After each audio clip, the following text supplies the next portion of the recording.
Welcome to Motors and Medicine. On today's episode, I'm going to be talking about carbohydrates. The good, the bad, the ugly, and reasons why we should sometimes occasionally consume them, and reasons why maybe we want to avoid them. But at the end of the day, we have to have a good relationship with carbohydrates. Now, quick history on that. First of all, what is a carbohydrate? To put it simply, a carbohydrate is a compounded molecule that is derived from the foods that we eat, used as energy by our bodies in a very efficient manner, and in many cases can be found in just about everything that we consume for the most part. But there are pluses and there are minuses to consuming carbohydrates. So first off, let's just get a little bit of history out of the way. So carbohydrates have been around a really long time, obviously since the beginning of time. And the good thing about carbohydrates is that they are readily available. They're easy to break down for the most part, and they can give you quick energy. But there are certain forms of carbohydrates that can cause some issues for us, and I'll get into that in just a minute. First off, let's discuss the 4 different types of carbohydrates, just as a background. So we have our complex carbohydrates. So we have 4 different types of carbohydrates in general. So we've got monosaccharides, disaccharides, oligosaccharides, and then polysaccharides. And that's just a simple term. It's a long convoluted chain of carbons, hydrogens, oxygen molecules. And like I said, they're used for energy by the body. Examples of simple carbohydrates, those are the things that everybody loves to eat. Anything sugary, cookies and, ice cream, stuff like that. And of course, ice cream is kind of like a combination of the dairy and carbohydrate, but the idea here is just simple sugars. Okay, that's going to be your mono and your disaccharides. And then things like grains, pasta, potatoes, that's going to be more your complex carbohydrates, your oligo and polysaccharides. Now, you can find carbohydrates, obviously, in many different forms that tend to be a little bit easier to break down and healthier for you. Some examples of those are, of course, fruits, vegetables. But there are some fruits and vegetables, of course, that aren't the best choices because they contain maybe too much carbohydrate. An example would be, say, bananas. Bananas are great because they've got a lot of potassium, but they contain a lot of sugar and maybe too much sugar. In fact, people with diabetes are told to avoid bananas just because the sugar content is a little too high. It's a little harder to process.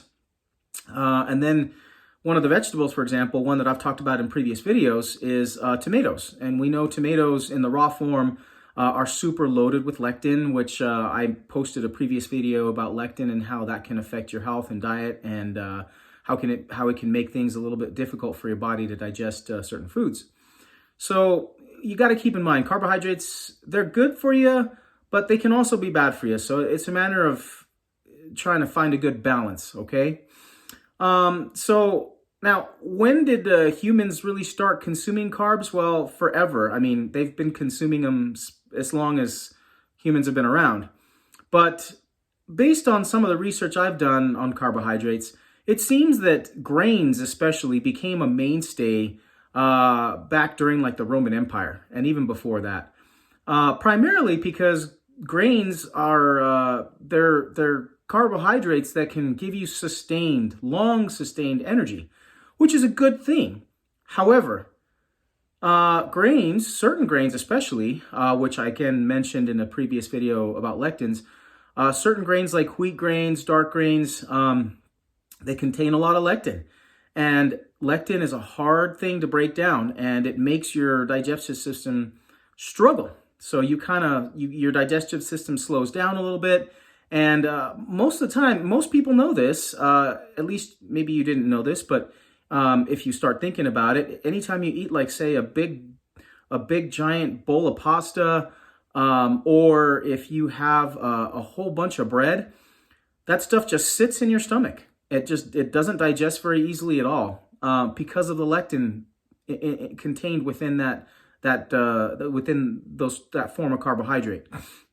And when you're eating a lot of carbohydrates that contain either lectin, or if they're types of carbs that are not super simple carbs that would break down easily, like the mono and disaccharides, you get a lot of digestive backup. And that's the biggest problem. Now, on an advantage side, it's like if you eat a lot of grains or those types of carbohydrates, you're going to have energy for a long sustained period of time because it just sits there. It doesn't digest very quickly. And it just takes forever to get through your alimentary canal. On the other hand, if you eat too many of the simple carbohydrates, the simple sugars and such, you're going to get a good burst of energy, but it's not going to last very long. So now you kind of hit this peak, and then you just drop down into a trough of low energy, which makes you want to crave even more of those type of carbohydrates. So you got to have a good balance of both. But you got to keep in mind as well that if you're going to be eating a lot of complex carbs, you got to try to pick carbs that aren't necessarily just going to sit in your gut. And so say, like, for example, red potatoes, really good because they don't contain a whole lot of lectin, but they also don't just sit in your gut. They actually digest fairly quickly, but they are complex carbs, so they're going to give you long sustained energy versus, say, grain-based pastas, which are going to give you a lot of energy, but they're going to sit in your gut for a really long time and slow everything down. And if you're trying to stay fit, if you're trying to keep the weight off, you don't want to have your digestive system slowed down. A lot of people who eat rice noodles, which is very common in the Asian diet, rice noodles actually break down a little bit easier than grain noodles do. So it's something to consider if you're going to try to eat a certain amount of noodles or pasta. Find noodles that are rice-based instead of grain-based. Now, when we're using carbohydrates for energy, it's great because, like I said, you get that long sustained amount of breakdown. So even though it kind of slows your gut down, you do have a lot of energy, and you can do a lot of sustained exercises. So most people know this, but if you're going to be doing, say, a long sustained workout, a marathon, if you're a triathlete, anything like that, grain-based pastas and such are a good idea because you're going to carbo load, and basically you're going to pack up as many of those carbs as possible, and they're going to digest so slowly that when you get into this activity, you're going to have a whole lot of sustained energy.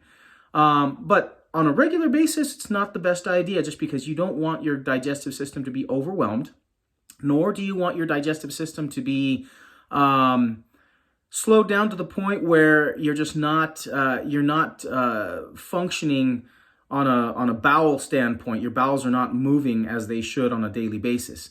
You just don't want to get yourself backed up because that can cause other issues.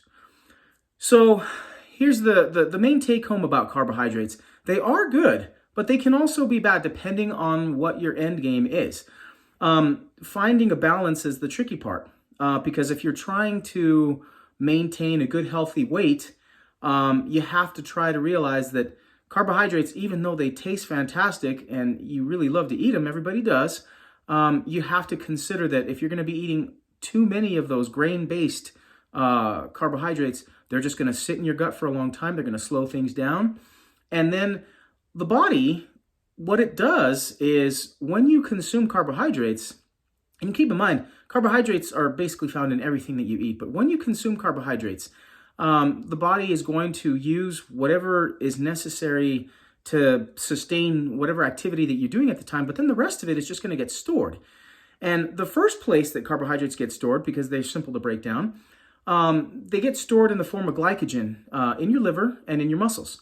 Glycogen is just a long, convoluted chain of these carbohydrates that in the storage form, if you want to say that. And the glycogen is good because when you go in a period of starvation, like overnight when you're sleeping and you're not eating during those 8 to 10 hours, however long you sleep, glycogen is what keeps your body sustained for normal body functions. Now, the thing about it is, once glycogen gets depleted, If you're eating a lot of long chain carbohydrates, okay, you'll continue to exercise without too much fatigue. But the problem is that most of the time, our American diet is not designed that way. I mean, we basically just eat so many carbs that we definitely fill up our stores of glycogen, and then everything else just gets converted to fat. And that's why we have a hard time losing weight, because we're eating too many carbs, especially the grain-based carbs. And then those carbs first get stored as glycogen, which, okay, that's fine. But then everything beyond that is stored as fat. And once you store something in the form of fat, fat is really hard to break down. It is a high-yielding form of energy, but it's not necessarily a preferred energy because it takes a while to break it down. Now, keep in mind, carbohydrates have or yield about 4 calories per gram consumed. So you have to keep that in mind, that when you're eating a lot of carbs, you're going to get a decent amount of return on energy. But surprisingly, fat, on the other hand, yields like 9 calories per gram. So it's much more energy dense and rich. It's just harder to break down fat, which is why our body doesn't like to break down fat for energy as a primary source. Our body's always going to choose the easiest path, or the path of least resistance, which is breaking down carbohydrates that are in the form of glycogen. But the key here is that if you're eating too many of these long chain grain-based carbs, you're going to be storing it as glycogen, but then the rest of it's going to be stored as fat. And so once you store as fat, breaking that down is going to be much more difficult. So maintaining a healthy weight or trying to lose weight is going to be a whole lot more difficult. So keep that in mind. If you're, at the end of the day, if you're trying to stay fit and either not put on weight or reduce the weight that you have, you really have to be cautious with how many carbohydrates you're consuming, especially if they're long chain grain-based carbohydrates. Of course, if you stay away from those types of carbs and you stick to like your fruits and vegetables, great. Just try to avoid carbohydrates. Like don't eat too many bananas. Try not to eat too many tomatoes or other types of foods or grains that contain a whole lot of lectin. Or if you really just want to avoid that type of carbohydrate, you can focus more on, say, rice or rice-based noodles or those types of things. But at the end of the day, it's just finding the balance. You really just want to find the balance and, of course, have a good end game in place, like what your goals are. Are you a person that is super fit and into doing things like running 10, 15 miles a day? Or are you the type of person that is a little bit more sedentary and you're just trying to stay in decent shape? Whatever the case may be, you have to find that balance. And a good way to do that is just to journal everything that you consume. And that way you know how many carbs you're eating. And then you can kind of figure out the types of carbohydrates that you're eating. Are they long chain? Are they short chain? Are they grain-based or otherwise? And that'll help you realize, man, I'm eating too many of these. If I maybe just switch to this, I might have an easier time with what my end game is, which is either losing weight or staying fit or being able to exercise for longer periods of time. So I don't want anybody to get discouraged about carbohydrates, but at the end of the day, we just want to focus on a good balance. So I hope that this information was helpful. I hope that you guys can find a good balance when you're going through your diet and trying to figure out what it is that you're after, whether it's long sustained type of energy forms, or if you're just trying to lose weight or just keep that weight off. Carbohydrates can be your friend, but they can also be a detriment. So just keep some of these tips in mind, and I hope to continue giving you guys information that'll help you out. Hopefully you found this video beneficial. If so, please hit the like button. If you can, do me a favor and subscribe if you haven't yet. It helps the channel grow. And there's a lot of people out there that watch a lot of my videos but don't subscribe. Please do so. It'll help the channel grow. It'll help me be able to put more content out. I have a really busy schedule with work and everything else, so I don't get to put out as many videos as I'd like, but it's still a lot of fun. So I appreciate all your support. And until next time, this is Motors and Medicine signing off. We'll get back into the cars and probably work more on the Bronco. I've got some more parts lined up for that. So until then, this is Motors and Medicine signing off. Have a good one.